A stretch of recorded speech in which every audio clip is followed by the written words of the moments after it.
in today's session, we will be starting with the steps of hemopoiesis.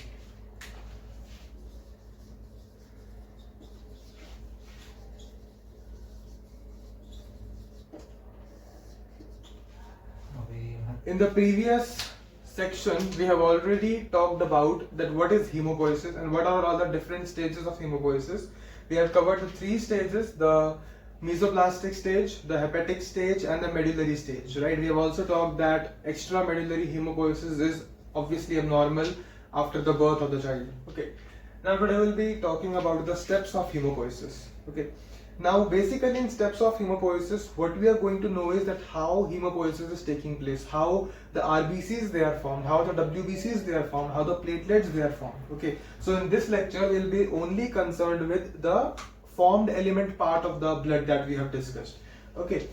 Now, before starting with steps of hemopoiesis, there are two kinds of cell that we must be clear with. First kind of cells, they are pluripotent stem cells.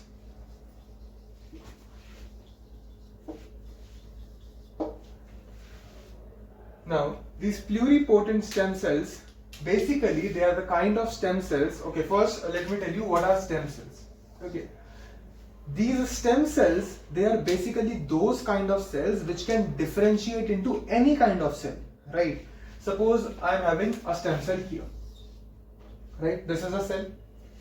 This cell can divide and form cell of the stomach. That means it can form a gastric cell, right? At the same time, it can also divide and form a new kind of cell. Let's suppose the cell of eye, okay? It can also divide to form the cells of kidney. We know they are nephrons, right? So basically what I am trying to say you is that this stem cell can differentiate. This property is known as differentiation.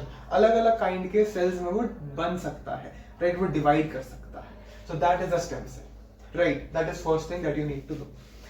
Now, what does the word pluripotent means? Pluripotent means it can divide to form many kinds of cell. Like for an example, let's suppose I am taking two cells here.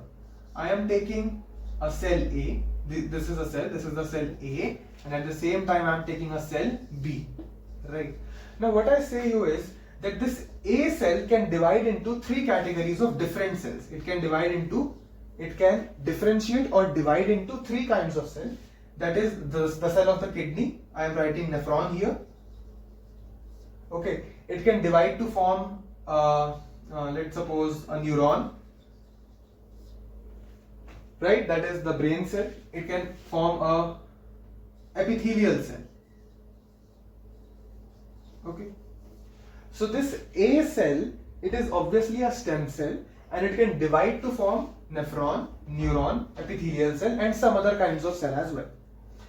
While this B cell that I am talking about here, it can only divide to form only one category of cell, and that is, let's suppose, let's say the cell of, okay, let's say columnar cell, columnar epithelial cell. Okay, it can divide to form only one cell. Okay, be it columnar epithelial cell, be it the cells of eye, right? Be any kind of cell, but only one cell. Okay, it will divide to form either this cell, either the cell of eye, but only one category of cell it is going to form. So what I am trying to explain you guys is that there are two kinds of stem cells. First, we have discussed what are stem cells. Stem cells are those cells which can differentiate into other kinds of cell. Now, first category of stem cells, that A cell we have discussed, this is a stem cell. It can divide to form three categories of cells, or I can say this three category word I will be replacing with cell lines.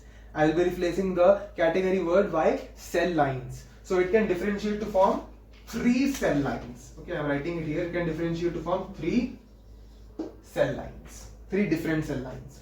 While the B stem cell, it can differentiate to form only one cell line, one category of cell, right?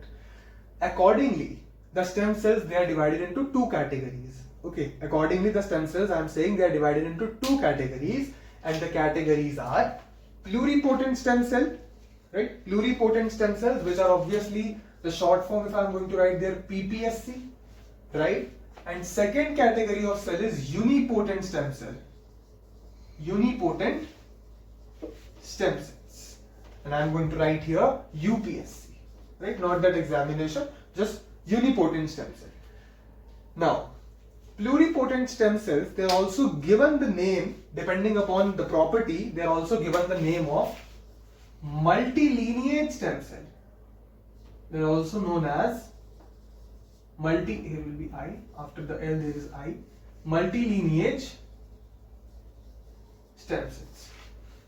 Okay, so I hope you are getting the concept of stem cells. I'll just repeat it once again, that stem cells are the cells which can divide to form other kinds of cells. Okay, let's suppose if we have one stem cell and it is going to form three different categories of cells, then that is obviously the pluripotent stem cell, right? Like A and the example that I took first, right? This one and this one, they are the pluripotent stem cells, because they can divide to form various cell lineages, various cell lines, right? Then the B stem cell that we have talked about here, it is only going to form one cell line, only one category of cell. That's why I'm saying it is a unipotent stem cell. Okay. Now, once we have discussed both kinds of stem cells, now we will be moving on that why we are discussing these two kinds of cells. Okay. Now let's move to the next part. Here we are concerned about hemopoiesis. Now, we know what is the site of hemopoiesis. Okay, I am just making this very accurate. The site of hemopoiesis is in adults, right? So that is obviously bone marrow, right? It is bone marrow, or to be highly precise, I can say it is the medullary cavity of the bone marrow, right? Now, one thing here that I want to mention is that in the medullary cavity also, there are certain kinds of cells which are going to produce the different formed elements, right? RBCs, WBCs and platelets. There is only one cell.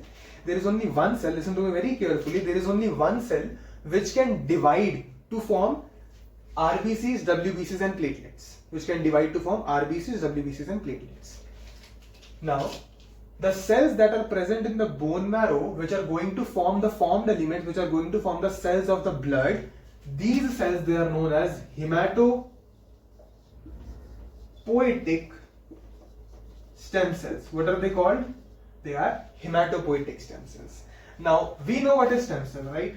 What does the word hematopoietic here mean? Hematopoietic means that these are the stem cells which are concerned with the production of blood cells. Now, one important thing that you must be thinking of right now. First, let me tell you that these are PPSCs. These are pluripotent stem cells. But I just said that these are the cells which are going to produce only blood cells. These are the cells which are only going to produce blood cells. That means you are thinking they are only going to produce one kind of cells. How come they are PPSCs? They should be UPSCs. But that is not the case here. The thing is that the hematopoietic stem cells, they further divide into two kinds of stem cells. That is the myeloid stem cell and the lymphoid stem cell. We will be talking of that in the later part. But for now, just remember that these hematopoietic stem cells, which are going to form blood cells, they are pluripotent stem cells. Right? This point that why they are pluripotent stem cell will be cleared later in the lecture. Okay. Now, hematopoietic stem cells, they are also known as hemocytoblast. These cells, they are also known as hemocytoblast, or in fact, in certain textbooks you will find it written, they are known as mother hematopoietic stem cells. They are also known as mother hematopoietic stem cells, and by nature they are PPSCs. Okay, so what kind of stem cells are the hematopoietic stem cells? PPSCs, pluripotent stem cells. They are multilineage stem cells. Okay, now let's move further in the lecture. How hematopoietic stem cells, in hemopoiesis, what we are going to do is, we are ultimately going to design a flowchart of how RBCs, WBCs and platelets, they are produced. Okay, so this is going to be a very conceptual lecture and a very important lecture as well. Okay, now hematopoietic stem cell, it divides. It is going to divide and produce two other kind of stem cells, that is myeloid stem cell and lymphoid stem cell. It is going to produce myeloid stem cell and lymphoid stem cells. Now, answer my question here. Hematopoietic stem cells, I said they are pluripotent stem cells and they are involved in the production of blood cells. But are they directly producing the blood cells? The answer is no. Right? They are not directly producing the blood cells. Firstly, they are dividing into two categories of cell, two lines of cell. They are the myeloid stem cells and the lymphoid stem cells.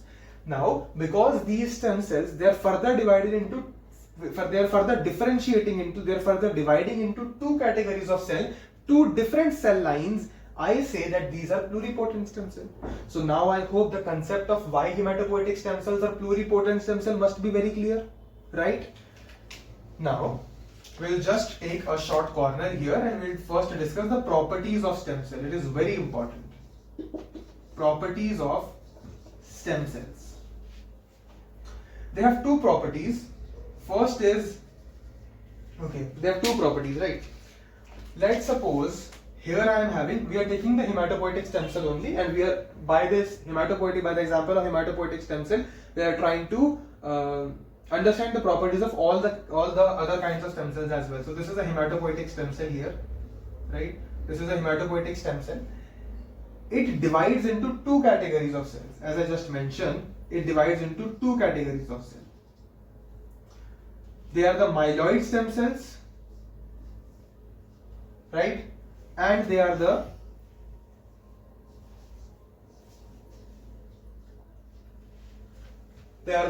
this is the hematopoietic stem cell, this is the myeloid stem cell, and this is the lymphoid stem cell. Okay, so this hematopoietic stem cell, it is capable of dividing into two categories of cell, right? But just tell me, what I told you is that the hematopoietic stem cell is responsible for the production of blood cells. Though it is not producing the blood cells directly, but it is involved in the production of cell lines which will further produce blood cells. That means the myeloid stem cells, they will further produce blood cells. Lymphoid stem cells will further produce the blood cells. Okay. Now, from what is the source of myeloid stem cell and lymphoid stem cell? That is hematopoietic stem cell, PPSCs, right? Now, let's suppose there are 100 PPSCs in a bone marrow. In red bone marrow, obviously, in red bone marrow, there are 100 PPSCs. There are 100 hematopoietic stem cells. Now, these 100 hematopoietic stem cells are going to produce myeloid stem cells and lymphoid stem cells. And ultimately, as they will keep on dividing and dividing and dividing into these two kinds of cell, they will be vanished soon, right? That means the population of hematopoietic stem cell will come to an end. Right, and when the population of hematopoietic stem cells they come to an end, that means further there will be no production of myeloid stem cells and lymphoid stem cells, right?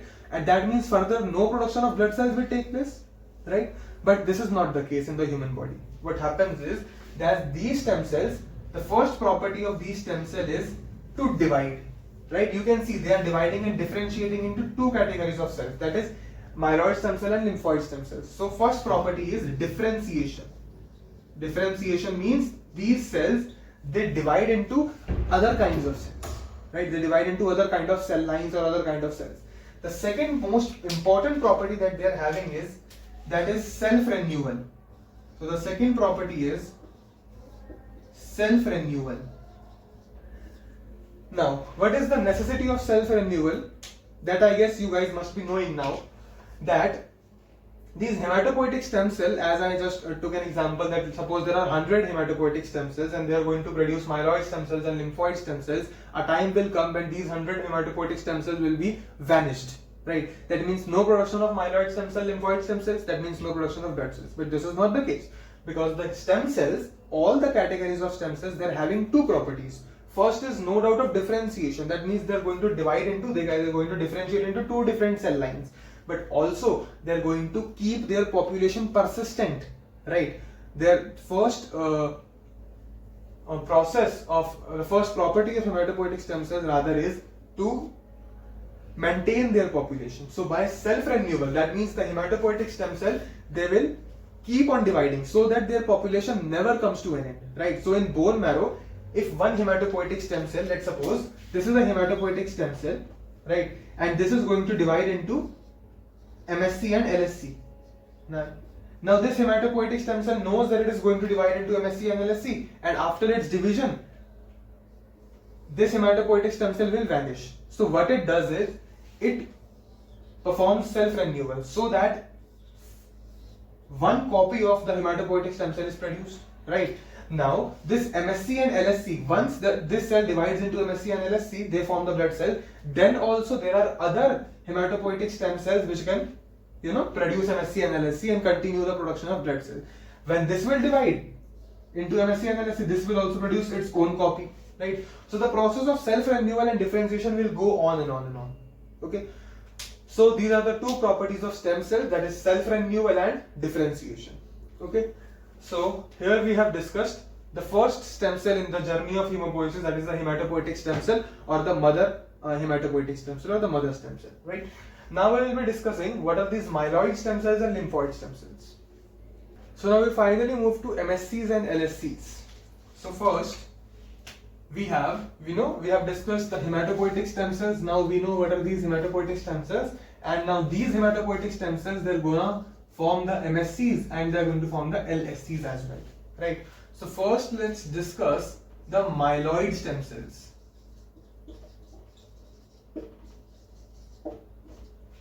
Myeloid stem cells, these are again stem cells. That means they're going to divide, they're going to differentiate, and they're also going to perform the self-renewal. So they will perform self-renewal and also they will perform differentiation. Two properties of all the stem cells present in the nature. Okay, so self-renewal and differentiation. The question is, will this in what category of cell will this myeloid stem cell differentiate? Okay, so that is, it will form, firstly, the myeloid stem cells, they are going to form progenitor cells. It will form progenitor cells.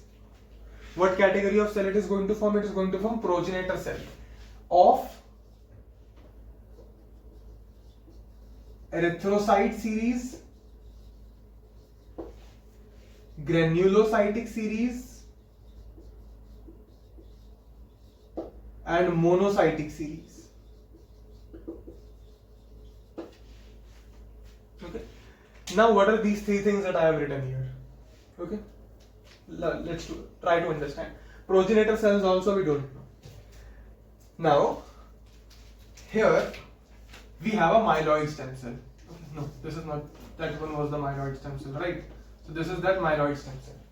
Now this myeloid stem cell, it is going to divide into progenitor cell. It is going to divide into progenitor cell.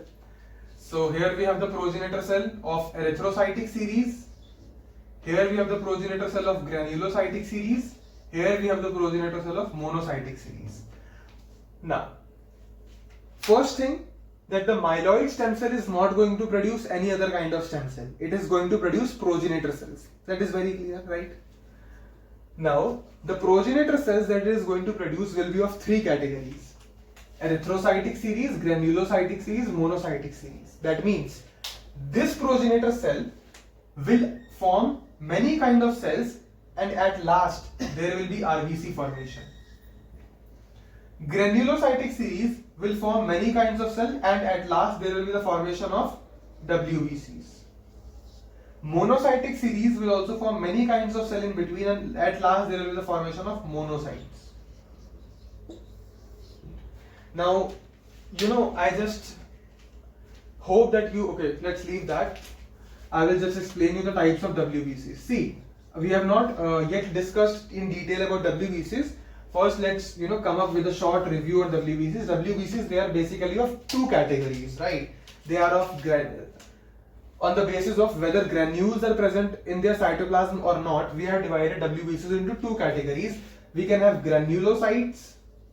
Granulocytes clearly means that they are having granules in their cytoplasm, and we can have agranulocytes, right? Agranulocyte means that they are not having any kind of cytoplasm. In granulocytes, we are having three kinds of WBCs. We are having neutrophils, we are having eosinophils, we are having basophils. And the name given to WBC is according to the dye that they are stained with. If they are stained with acidic dye, then we say they are eosinophil. If they are stained with basic dye, then we say they are basophils. If they are stained both with basic and acidic dye, they are neutrophils, right? Okay, so they are phils. So all the phils come in granulocytic series or granulocyte category of WBC. In agranulocyte, we are having monocytes and lymphocytes. Clear? So the myeloid stem cell here are going to produce three kinds of progenitor cell. One is of erythrocytic series, that means it is going to form RBC. Another is of granulocytic series, which is going to form WBC. What all kind of WBC? Remember, granulocytic series. What all kind of WBC? Neutrophil, eosinophil, basophil, right? And other is of monocytic series. That means it is going to form only monocyte. It is going to form only monocyte. So that's all about myeloid stem cell. Okay. Next we come to, okay, so can you tell me that myeloid stem cell is which kind of stem cell by nature? It is a PPSC or is it a UPSC? Okay, so the answer will be, as it is producing three different kind of progenitor cell. One is producing RBC, other WBC, other monocyte. So this is a PPSC. It is a pluripotent stem cell by nature. Okay. Next we have here the lymphoid stem cell. LSC. Okay, MSC for lymphoid stem cell and LSC for lymphoid stem cell. Okay, MSC for myeloid stem cell and LSC for lymphoid stem cell. So, lymphoid stem cell, let me tell you, it is going to also produce progenitor cell. It is also going to produce progenitor cell, no doubt. So, it is going to produce the progenitor cell of lymphocytic series. It is going to produce progenitor cell of lymphocytic series. That means now, let's suppose this is the lymphoid stem cell here. So, this is the lymphoid stem cell.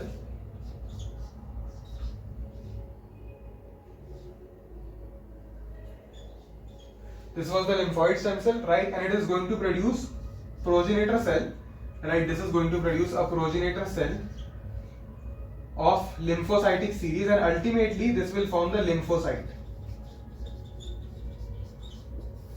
Okay, this will form the lymphocyte.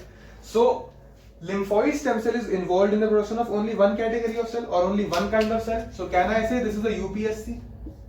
It is a unipotent stem cell. I think it is very clear.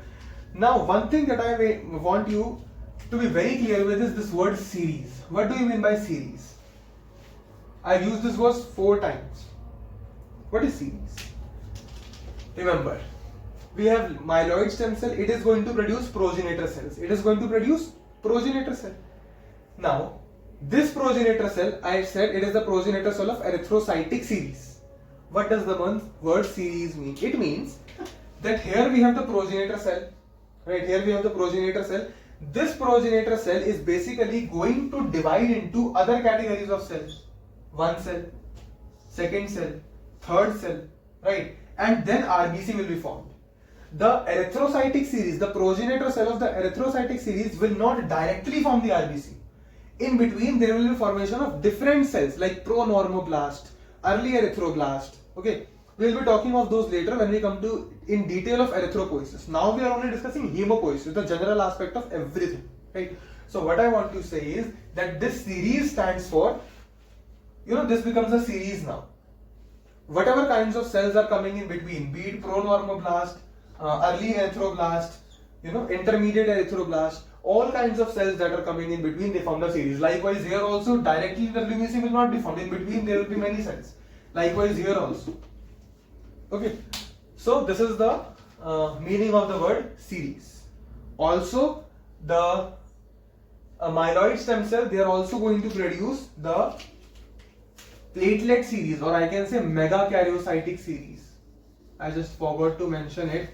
Megakaryocytic series. Megakaryocytic series means the series to produce platelets. Okay, so that will also be produced by myeloid stem cells. Okay, so myeloid stem cells, they are producing RBCs, certain kinds of WBCs as well, platelets as well. But lymphoid stem cell is going to produce only one kind of cell, lymphocytic series, that is lymphocyte. That's why I said it is a UPS, right? So we have entered into the basic architecture of hemopoiesis, that how hemopoiesis is structurally organized. Right, now we'll be further moving on what are the progenitor cell and how they are working. Okay. So now let's move to the progenitor cells.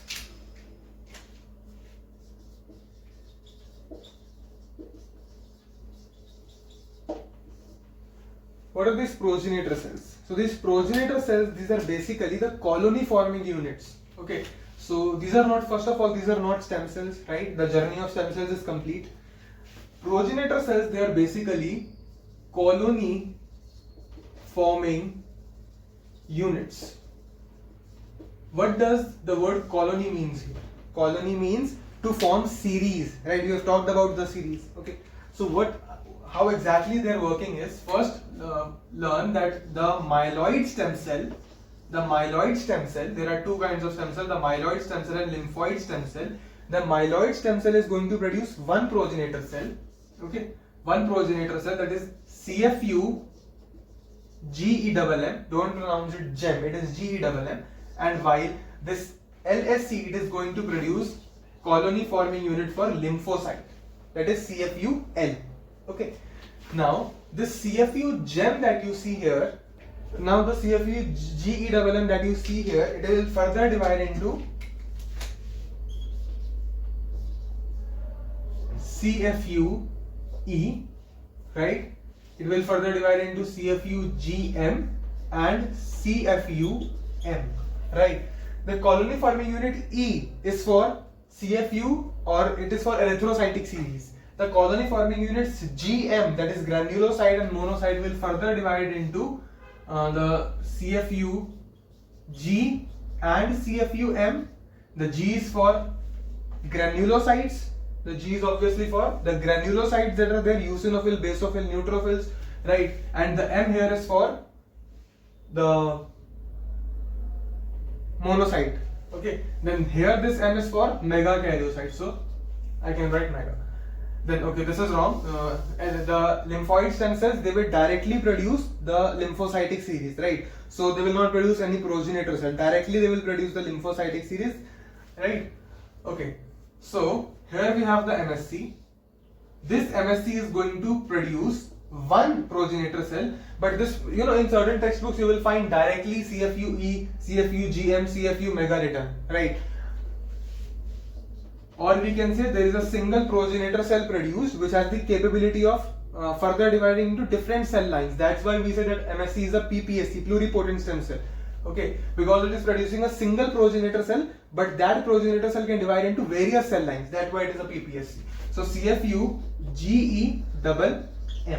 Now this CFU GEMM will further divide into three. It will divide into CFUE. It will divide into CFUGM. It will divide into CFUM. Right. Now this E will divide into various, or it will form erythrocyte series. Erythrocyte series. CFUGM, as I told you, will further divide into two. CFUG, that is CFU for granulocytes and CFU for monocytes. Right? CFUGM, that means WBC. So granulocyte and monocyte. This CFUG will further divide into three. That means this CFUG, this single cell, you know, these are cells. So this single cell can give rise to three cell lines. Neutrophil series, it can give rise to neutrophil series, it can give rise to eosinophil series, it can give rise to basophil series. It can give rise to basophil series as well. Okay, then CFUM will give rise to the monocytic series. This CFU mega will give rise to the megakaryocytic series, right? So this is how these progenitor cells, they are going to work. They will further keep on dividing, right? Now progenitor cells, they basically divide, these progenitor cells, these basically divide to form blast cells. They will divide to form blast cells. Now what are these blast cells? These blast cells are basically precursor cells. What are these cells? They are basically precursor cells. Now what are precursor cells?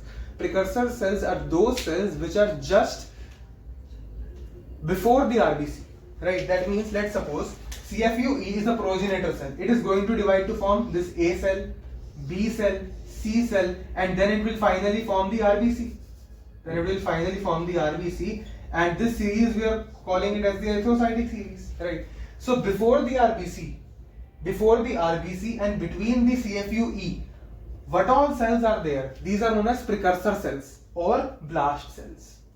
Now it is clear. Similarly, here in neutrophilic series, we can have Let's suppose A cell, B cell, C cell, and then we have the neutrophil. So these three, they are the precursor cells of neutrophils. These are the precursor cells of neutrophils. Okay. So this is how the work is done. Similarly, here also will be blast cells, here also will be blast cells. Remember I told you that directly RBCs or the neutrophils, eosinophils, basophil, monocyte, megakaryocyte will not be produced from the progenitor cell. In between there are many kinds of cells and these are produced by the progenitor cells. Clear? Okay. So here we have also talked about the progenitor cells. Now, further hemopoiesis we will be talking as we move to different formed elements like RBC. If we are moving to RBC, we'll continue from the CFUE, because now we know that from where CFUE has descended, right? So CFUE will be starting from CFUE and we'll be talking about the stages of the precursor cells, that what all cells are there in between the CFUE and RBC. We'll be talking of each cell in detail later. Very clear? So here we have discussed the general account of hemopoiesis. Okay. According to what kind of cell is being produced at the end of that particular line, that particular cell line, there are various types of hemopoiesis. Let's suppose if WBC is produced, it is leukopoiesis, because another name for WBC we know it is leukocyte. If RBC is getting produced at the end of the cell line, then it is obviously erythropoiesis. And if platelets are going to be produced, then it is obviously thrombopoiesis. Right? Okay, so now we will be coming to the regulation of hemopoiesis. Now, in the regulation of hemopoiesis, so this is the last topic of today's lecture. We will be just concerned in this topic about what all factors are there, right? What all proteins are there which are going to help or aid in the process of hemopoiesis, right? So, the first that I want to talk about are hematopoietic growth factor, or in simple words I can say hemopoietic growth factors, right? So, as the name suggests, hemopoietic growth factors, that means they are going to help in the hemopoiesis, right? That's why the word hemopoietic growth factors. Now, what are these? Basically, do you know in our body there are special kind of proteins present, and those proteins are known as cytokines, right? They're helping in the defense system and other systems as well. So those cytokines, there are various kinds of cytokines, right, present in our body. Those cytokines which are only concerned about they're helping in the formation of the blood cells, they are influencing the formation of blood cells. Those cytokines, we call them as the hemopoietic growth factors, or in other words, in the short form, I can say that they are HGFs, right? So these are nothing but the cytokines, those that are concerned with the blood cell formation. They are the hemopoietic growth factors. Now, one important thing that I want to include in this, that these hemopoietic growth factors, they are non-specific, right? That means, let's suppose we have a progenitor cell here. Right, this is a progenitor cell, and when HGFs, they are acting on this progenitor cell, the progenitor cell is producing the erythrocyte series, or I can say the progenitor is continuing in the production of RBCs. But so what I am trying to say, when the progenitor cell produces RBCs, or let's suppose this is only RBC, why to confuse, they are RBC, right? So when the progenitor cells, they are acted upon by these HGFs, or in simple words we can say, when the progenitor cell is producing the RBCs, HGFs, they are helping in this process. Also, when the progenitor cell is producing monocytes,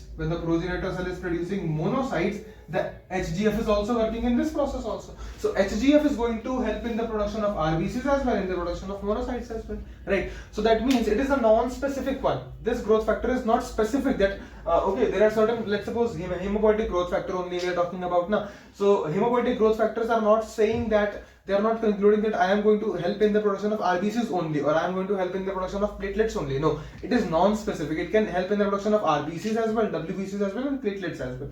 Okay, so that's all about the hemopoietic growth factor. One important point that I have discussed here, that they are non-specific, right? Next is that we are also having certain interleukins, right? Again, what are interleukins? Interleukins also are proteins. Okay, now in interleukins, if we talk about interleukins, they usually range from interleukin 1 to interleukin 11, sorry. This is interleukin 11. So interleukins are basically proteins, and we have categorized those proteins in the counting from interleukin 1 to interleukin 11, right? Out of this, interleukin 5, interleukin 1, interleukin 2, interleukin 2 and interleukin 4. Interleukin 5 is helping in the production of eosinophil, right? So it is helping in eosinophil development. Here interleukin 1 and interleukin 2, they are helping in monocyte development. Then interleukin 2 and interleukin 4, they are helping in lymphocyte development, right? So interleukin is there also a factor. Then next that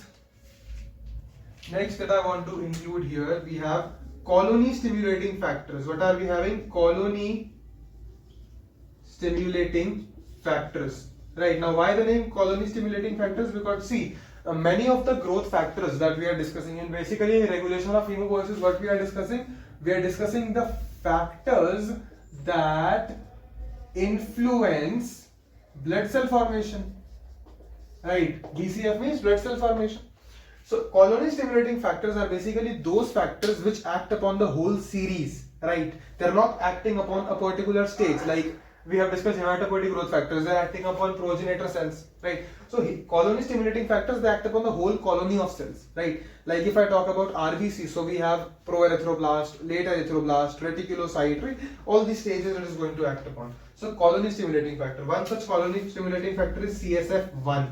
Colony stimulating factor 1, and it is helping in the, okay, sorry, not 1, colony stimulating factors, CSF-G we are having, and we are having CSF, let's suppose M. These are only two examples that I am taking. CSF-G will aid in the production of granulocytes, right? That means neutrophil, basophil, the eosinophil also. Then M means megakaryocyte. Sorry, not megakaryocyte here, it is monocyte, right? So here we have completed the hemopoiesis part, right? Now try to understand one more thing here, that in this lecture, in the hemopoiesis, we have completed the topic hemopoiesis in very much detail. I have completed this, right? I have tried to explain each and every aspect of hemopoiesis that I can at UG level.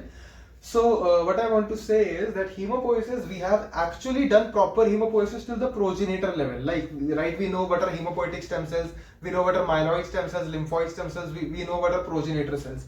But from the progenitor cell to the RBC level, that means to the particular formed element level, we have not discussed in the in-between stages, right?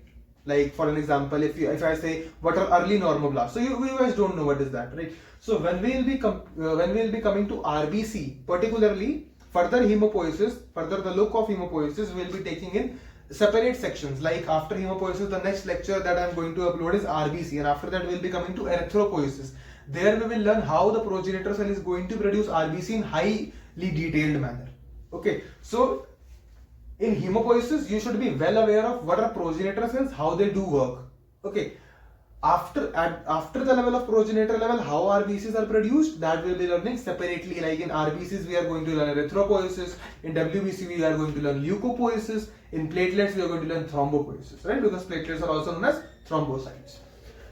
Okay, so that is one thing. Another thing that I want to mention at the end of this lecture is I have finally uploaded a lot of lectures on blood physiology. You guys must be having certain doubts. So for those doubts, you can message those doubts at the Telegram channel, that is also by the name of Physiological. That I will try to answer the best of the questions that are there, right? So here we have completed the first basic part of the blood physiology, right? We are done with the introduction to blood physiology, the plasma part, right? We have also tried to complete the hemopoiesis very well. From the next session, we'll be taking a look on the main hematology part, that is RBC, WBC and platelets, right? So thank you.